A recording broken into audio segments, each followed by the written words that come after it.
যেসব মেয়েরা নার্সের কাজ করছে তাদের মায়েদের উদ্দেশ্যে বলছি, আপনাদের নিজের মেয়েদের নিয়ে খুব ঘ্যাম, তাই না? ধরাকে একেবারে সরা জ্ঞান করেন। আমি আপনার মেয়ের কাজটাকে ছোট করছি না। আপনার মেয়ে নার্সের চাকরি করে, সেটা কিন্তু কোনো ছোট কাজ নয়। এই জগতে সব কাজই বড় কাজ, কোনো কাজকে আমি ছোট বলবো না, কোনো কাজকে তুচ্ছ মনে করব না। কিন্তু পরের বাড়ির একটা মেয়ে যখন বাড়ি ফিরতে রাত করে একটা দিনের জন্য, তখন আপনি বা আপনারা পাড়ার কাকিমাদেরকে নিয়ে একেবারে জটলা করে মিটিং এ বসে যান যে ওই বাড়ির মেয়েটা আজকে এত রাতে বাড়ি এসেছে, না জানি কোথায় ছিল, কার সাথে ছিল, আরো এক্সেট্রা। সেগুলো আমি মুখে আনছি না।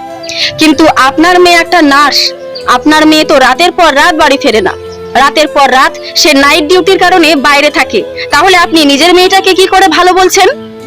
আপনার মেয়ে কাজের সূত্রে বাইরে আছে বলে সে তো আর ধোয়া তুলসী পাতা নয়। নিজের বেলায় আটি সুটি আর পরের বেলায় চিমটি কাটি।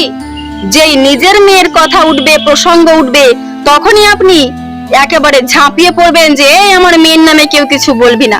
আর আপনি যখন অন্যের মেয়ের নামে নিন্দা করে বেড়াচ্ছেন, বদনাম রটিয়ে বেরিয়েছেন পাড়ায় পাড়ায়, তখন সেগুলো কি ঠিক করছেন?